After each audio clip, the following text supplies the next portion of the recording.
Hello guys, നമുക്കിതുപോലൊരു planar ഉണ്ടാക്കിയല്ലോ, ഒരു daily planar. അതിന് വേണ്ടിയിട്ട് ഒരു പേപ്പറും ഒരു ട്രാൻസ്പെറൻറ്റ് ഷീറ്റും വേണം.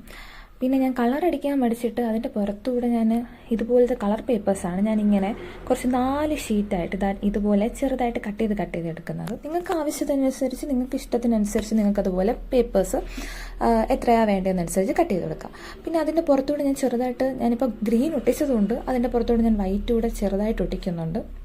പിന്നീട് ഞാൻ എഴുതി കൊളാക്കി വൃത്തിയാടാക്കണ്ടെന്ന് വിചാരിച്ചിട്ട് ഒരു വൈറ്റ് കൊടുത്തിട്ട് ഞാനത് ബ്ലാക്ക് എഴുതുമ്പോൾ തന്നെ കുറച്ചുകൂടെ ഭംഗിയല്ലേ.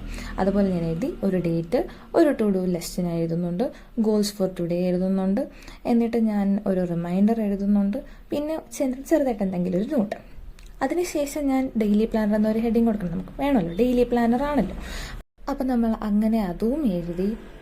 അതിനുശേഷം നമുക്ക് ചെറുതായിട്ട് കുറച്ച് ഡെക്കറേഷനൊക്കെ ചെയ്യാം. അതിന് വേണ്ടിയിട്ട് ഞാൻ കുറച്ച് സ്റ്റിക്കേഴ്സൊക്കെ ഇവിടെ ഒട്ടിക്കുന്നുണ്ട്. അതൊക്കെ ഓപ്ഷനിലാണ്, നിങ്ങൾക്ക് വേണമെങ്കിൽ ഒട്ടിച്ചാൽ മതി. എനിക്ക് എൻ്റെ കയ്യിൽ സ്റ്റിക്കേഴ്സ് കുറച്ചുള്ളതുകൊണ്ട് ഞാൻ കുറച്ച് സ്റ്റിക്കേഴ്സൊക്കെ ഇവിടെ ആയിട്ടൊക്കെ ഒട്ടിക്കുന്നുണ്ട്. അതിനുശേഷം ഞാനൊരു ട്രാൻസ്പെറൻറ്റ് ഷീറ്റ് പുറത്തൂടെ വെച്ചിട്ട്, ആ പോർഷൻ എന്തായാലും കട്ടായി പോയെന്ന് തോന്നുന്നു, ട്രാൻസ്പെറൻറ്റ് ഷീറ്റ് വെച്ചിട്ട് സൈഡിലേക്ക് വാഷി ടേപ്പ് വെച്ചിട്ട് ഇങ്ങനെ ഓരോ സൈഡ് ഇങ്ങനെ ഒട്ടിച്ചെടുക്കുന്നുണ്ട്. എന്നിട്ട് നമുക്ക് എഴുതിയിട്ട് മായ്ക്കാൻ പറ്റുന്ന പേന എന്തെങ്കിലും യൂസ് ചെയ്തിട്ട് ഞാൻ എഴുതി കൊടുക്കുന്നുണ്ട്. ഇത്രയേ ഉള്ളൂ. ഭയങ്കര സിമ്പിളാണ്, നമുക്ക് എല്ലാവർക്കും ചെയ്തെടുക്കാൻ പറ്റുന്നത്. ആദ്യം കാണിച്ചതിനേക്കാൾ ഏറ്റവും അടിപൊളിയായിട്ടുള്ള പ്ലാൻ.